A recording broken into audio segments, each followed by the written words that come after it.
Bonjour mes amis, que Dieu vous bénisse tous, que le Saint-Esprit vienne vous faire comprendre sa sainte parole. Parce que si vous ne la comprenez pas, comment aurez-vous la foi pour la pratiquer, n'est-ce pas? La foi vient de ce que l'on entend, la parole de Dieu. Mais la personne doit comprendre, la personne doit méditer, la personne doit comprendre le texte sacré. Et seul le Saint-Esprit, pour illuminer notre pensée, personne d'autre. Il n'y a pas de théologie, il n'y a personne de super intelligence spirituelle, rien de tout cela. Seul le Saint-Esprit, c'est son œuvre, son travail d'ouvrir la compréhension des personnes pour qu'elles puissent comprendre sa sainte parole. Et voyez, je vais vous transmettre ce que le Saint-Esprit nous touche à parler. Ce n'était pas le sujet dont j'allais parler, mais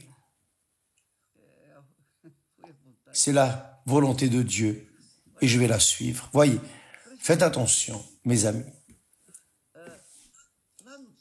Là, dans le texte de Jean, si vous ouvrez votre Bible, dans l'évangile de Jean, chapitre 3, le texte dit ainsi: « Mais il y eut un homme d'entre les pharisiens. » Les pharisiens étaient une ligne de pensée qui contrariait d'autres religieux. C'est pour cela qu'ils étaient appelés pharisiens. Il y eut un homme d'entre les pharisiens nommé Nicodème, un chef des Juifs, c'est-à-dire un homme illustre, intelligent, capable, élevé pour servir comme chef du judaïsme, qui vint lui auprès de Jésus de nuit et lui dit: Rabbi, c'est-à-dire maître, Seigneur, nous savons que tu es un docteur venu de Dieu, car personne ne peut faire ces miracles que tu fais si Dieu n'est avec lui.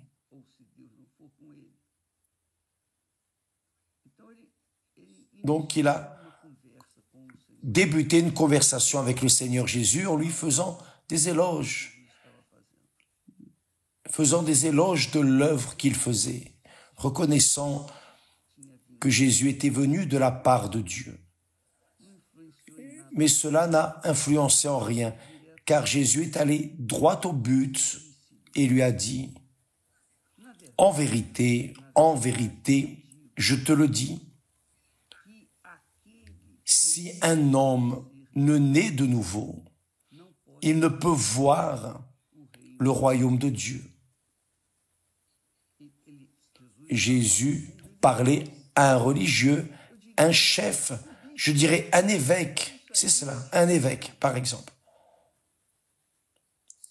qui connaissait la loi, qui connaissait bien la loi de Dieu. Mais Jésus lui a dit: « En vérité, je te le dis, si un homme ne naît de nouveau, il ne peut voir le royaume de Dieu. »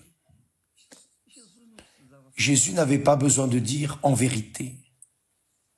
Jésus n'avait pas besoin de dire en vérité. Bien moins de répéter en vérité, car tout ce que Jésus disait était véritable. Mais pourquoi dit-il en vérité, je te le dis? parce qu'il veut attirer l'attention, fortifier une idée, une pensée. Il veut fortifier la parole qui viendrait et qui est extrêmement importante pour que les personnes comprennent. C'est pour cela qu'il dit en vérité, en vérité, en vérité, en vérité. Je te le dis, si un homme ne naît de nouveau, il ne peut voir le royaume de Dieu. J'ajoute ici, il ne peut voir le royaume de Dieu. Et là, peut-être que vous vous demandez, mais voir le royaume de Dieu, voir le royaume de Dieu, je dois naître de nouveau pour pouvoir voir le royaume de Dieu. C'est exactement cela. Vous devez naître de nouveau. Parce que le royaume de Dieu, mes amis, est un royaume spirituel, un royaume invisible, invisible. Et pour que la personne puisse le voir, elle doit être spirituelle. Elle doit être spirituelle. Elle doit être de Dieu. Et seul le Saint-Esprit peut faire cela. Elle doit naître de Dieu pour pouvoir voir le royaume de Dieu. Parce que nous, humains, sommes habitués à vivre dans le monde animal, un monde matériel, matérialiste, égoïste, égocentrique, un monde où vous savez déjà, où tout est au contraire de ce que la parole de Dieu dit. Nous naissons dans un monde chien. Un monde chien. Comment est-ce qu'une personne matérialiste peut voir le royaume qui est spirituel, le royaume de Dieu? C'est seulement en naissant de Dieu, oui ou non? C'est ce que Jésus est en train de dire. Si un homme ne naît pas de Dieu, il ne peut pas voir le royaume de Dieu. Il ajoute, en vérité, je te le dis, si un homme ne naît d'eau et d'esprit, il ne peut pas entrer dans le royaume de Dieu. D'abord, il dit, en vérité, celui qui ne naît pas de nouveau ne peut pas voir le royaume de Dieu. Si la personne veut voir le royaume de Dieu pour ensuite y entrer, elle n'y arrivera pas. Ensuite, il dit, en vérité, je te le dis, si un homme ne naît d'eau, maintenant il dit naître d'eau et d'esprit, qui est le Saint-Esprit. D'abord, il fortifie l'idée de la nouvelle naissance. S'il ne naît pas de nouveau, il ne peut pas voir le royaume de Dieu. Maintenant, il dit, si un homme ne naît d'eau et du Saint-Esprit, il ne peut entrer dans le royaume de Dieu. Si la personne ne naît pas de nouveau, elle ne peut pas voir le royaume de Dieu. Et si la personne ne naît pas d'eau et du Saint-Esprit, elle ne peut pas entrer dans le royaume de Dieu. Lorsque nous travaillons avec le jeûne de Daniel, pour que les personnes fassent le jeûne et reçoivent le baptême du Saint-Esprit, c'est l'objectif. Car seul celui qui est baptisé du Saint-Esprit naît du Saint-Esprit. L'apôtre Paul arrive au point de dire que celui qui n'a pas le Saint-Esprit n'appartient pas à Dieu, n'appartient pas, qui n'a pas l'Esprit de Christ ne lui appartient pas. c'est-à-dire la nécessité pour les personnes de naître de Dieu. Ce n'est pas une option, c'est une nécessité, une urgence. C'est obligatoire. C'est une nécessité obligatoire. La personne doit naître de nouveau. Elle doit naître de nouveau. Car si elle ne naît pas de nouveau, elle peut être religieuse, comme était cet homme, Nicodème. Il était un chef, le principal des Juifs. Il connaissait parfaitement la parole de Dieu. Il connaissait la parole de Dieu. Mais il n'était pas né de Dieu. Il n'arrivait pas à voir le royaume de Dieu, même avec toute sa connaissance de la Torah, des lois, des psaumes, des prophètes. Il avait une vaste connaissance biblique, mais il n'était pas né de Dieu. C'est pour cela qu'il n'était pas entré. Il aurait dû naître, il devait naître de Dieu. Il lui a dit, il faut naître de nouveau. Tu dois naître de nouveau. Donc la personne parfois est religieuse. C'est une personne charitable, bonne, qui fait 1001 charités pour tant d'autres personnes, qui a un bon cœur, un très beau cœur. Elle est religieuse, mais si elle n'est pas née de Dieu, si elle n'est pas née d'eau, du baptême d'eau et du Saint-Esprit, elle ne peut pas entrer dans le royaume de Dieu. Donc, ce que Jésus traite ici, mes amis, c'est de l'éternité de notre âme, car le corps, nous le savons, reste là. L'esprit retourne à Dieu, c'est l'intelligence, la sagesse, la compréhension. Mais l'âme, pour réussir à voir le royaume de Dieu, doit naître de nouveau. Pour entrer dans le royaume de Dieu, elle doit naître d'eau et de l'Esprit Saint. Ce qui veut dire, pour naître de nouveau, comme Jésus l'a dit à Nicodème, pour pouvoir voir le royaume de Dieu, vous devez mourir. Comment pouvez-vous naître de nouveau en étant vivant? Ce n'est pas possible. Mais évêque, comment dois-je mourir pour naître de nouveau? Ici, il ne parle pas d'une mort physique. Jésus parle d'une mort spirituelle, une mort émotionnelle, disons. Mourir pour le monde physique, mourir pour vos volontés, vos désirs, vos convoitises, mourir pour vos vanités, l'orgueil. Vous savez, mourir pour ce monde, mourir enfin. Votre objectif est de laisser le monde, la conquête matérielle, la conquête personnelle, le succès.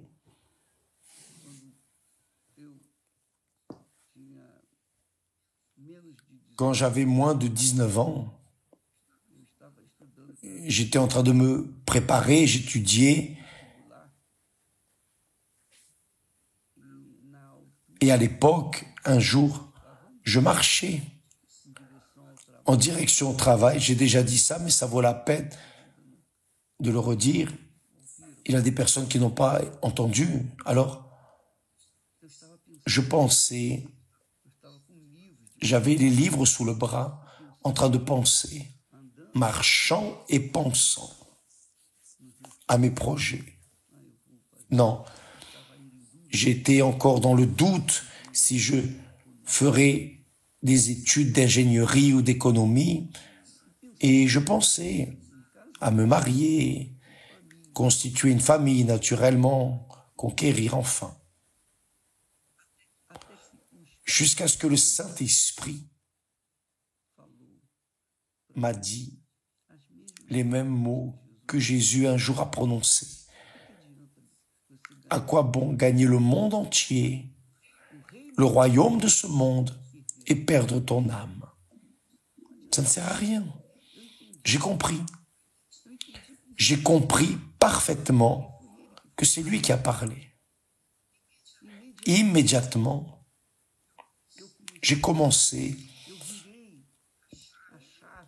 j'ai tourné la clé de ma pensée et au lieu de chercher la conquête matérielle, le royaume de ce monde et satisfaire ma chair, mon ego, mes convoitises, mes vanités, mes rêves,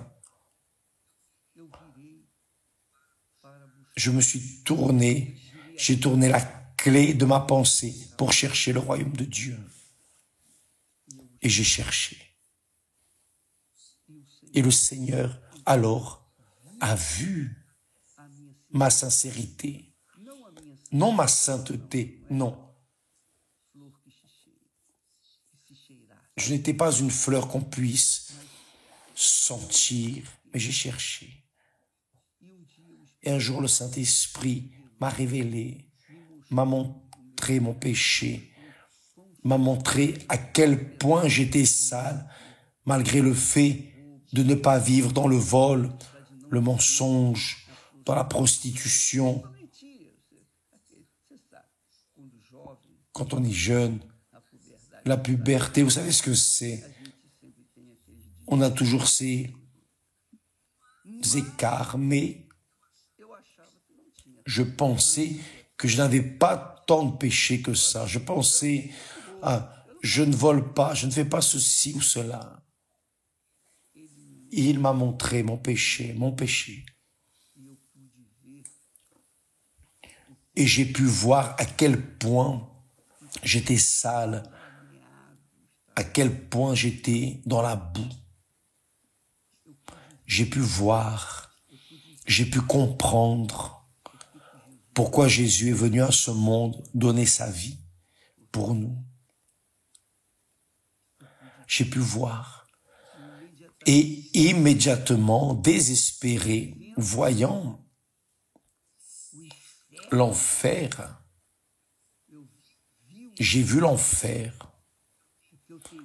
Ce que je craignais, j'ai réussi à le voir, non par moi-même, mais le Saint-Esprit m'a montré l'enfer vers lequel mon âme cheminait, jusqu'à ce qu'alors j'ai demandé, aide-moi, enseigne-moi, montre-moi, qui peut me sauver? Et le Saint-Esprit m'a montré Jésus. Et Jésus m'a accepté, m'a pardonné, m'a lavé. En ce jour, je suis né de nouveau. En ce jour, j'ai pu comprendre les Saintes Écritures, parce que jusqu'alors, tout était très énigmatique. Mais à partir de ce moment, j'ai pu comprendre sa parole. C'est-à-dire, j'ai pu voir le royaume de Dieu. Le royaume de Dieu est spirituel. C'est un royaume spirituel.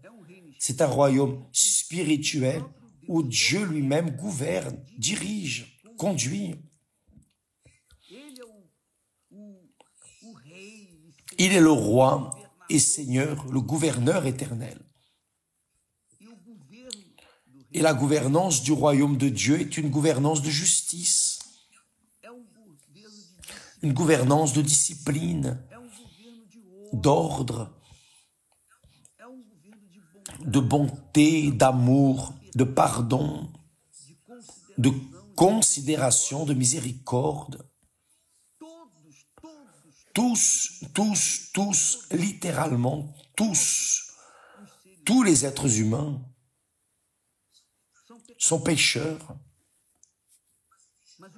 Mais ce que Jésus a fait au calvaire a été d'ouvrir la porte. La porte est étroite, mais elle est toujours ouverte pour recevoir n'importe qui. Peu importe si on mérite ou non. Le royaume de Dieu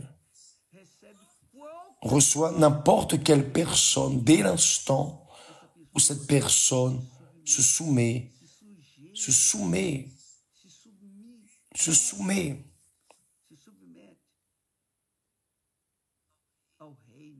à la gouvernance du Saint-Esprit, la gouvernance du Seigneur Jésus-Christ, et marche en accord avec sa volonté, sa parole, en accord avec ses règles. Dieu a plusieurs promesses pour ces sujets, mais il a aussi plusieurs promesses de malédiction pour ceux qui rejettent sa miséricorde, son amour.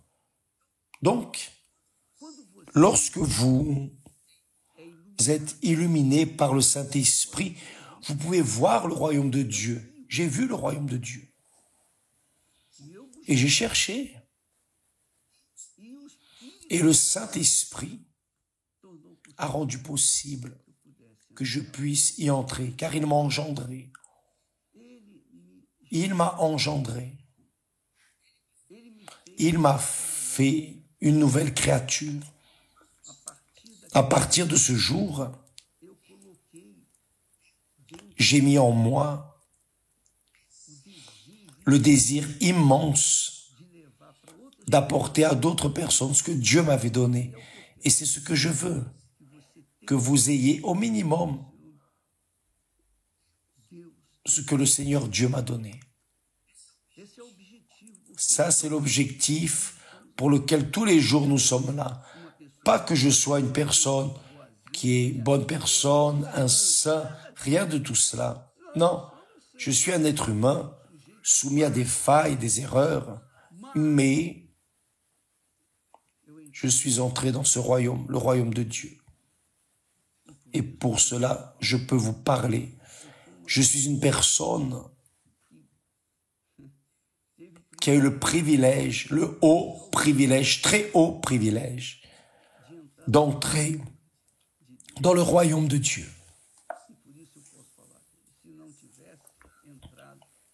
Et pour cela, je peux parler de lui. Si je n'étais pas entré, je ne serais pas là, en train de parler de lui.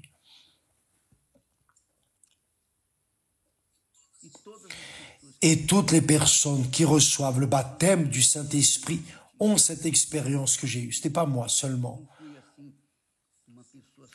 Je n'ai pas été une personne super choisie, non. N'importe quelle personne recevant le Saint-Esprit connaît le royaume de Dieu, voit le royaume de Dieu, entre dans le royaume de Dieu et vit dans ce royaume. Pourquoi?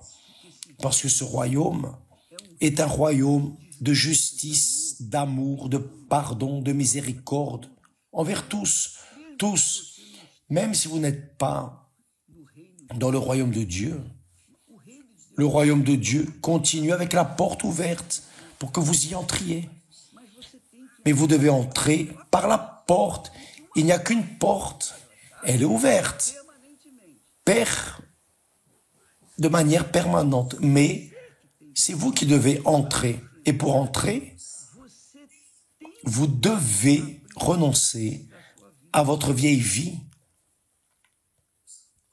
Vous ne pouvez pas avoir une vieille vie, une nouvelle vie. En même temps, vous devez faire votre propre choix. Et pour que vous commenciez votre vie dans le royaume de Dieu, vous devez renoncer au royaume de ce monde. Vous devez renoncer au royaume de ce monde. C'est ça même. Vos rêves, vos projets personnels. Mais ça c'est très difficile. Mes amis, si vous voulez entrer dans le royaume de Dieu, ou vous suivez la recette de Jésus, ou alors vous restez en dehors. Il ne peut rien faire, il ouvre la porte, vous parle, Vous n'acceptez pas, que peut-il faire? Et c'est dur, c'est douloureux. Vouloir que les personnes viennent également dans le royaume de Dieu, mais elles donnent priorité davantage à la vie mesquine, misérable, médiocre et limitée à ce monde. Et ensuite, la vie, non, la mort éternelle. Bien, Jésus a dit, en vérité, je te le dis, si un homme ne naît d'eau et du Saint-Esprit, ne peut entrer dans le royaume de Dieu. Parce que c'est un royaume spirituel. Pour entrer dans le royaume spirituel, vous devez laisser le royaume matériel, le royaume animal, le royaume chien que vous avez vécu jusqu'alors. Avez-vous compris, mes chers amis? Seul le Saint-Esprit peut faire cela. Et je prie pour cela. Je prie, je demande à Dieu la direction pour pouvoir vous parler, vous donner ce qu'il veut que je donne. Parce que c'est clair ici. Celui qui ne naît pas de nouveau, celui qui ne naît pas de nouveau ne peut pas voir le royaume de Dieu. Mais ce n'est pas seulement cela. Celui qui ne naît pas d'eau, se baptiser, se repentir de ses péchés et se baptiser, c'est-à-dire le baptême est un ensevelissement, l'ensevelissement de votre vieille nature, l'ensevelissement de votre ego. Le baptême d'eau doit être fait après la repentance. Et la repentance, ce n'est pas un sentiment. La repentance, c'est une attitude, décision. Vous prenez la décision de tourner le dos à ce qui est erroné et commencer à faire ce qui est correct.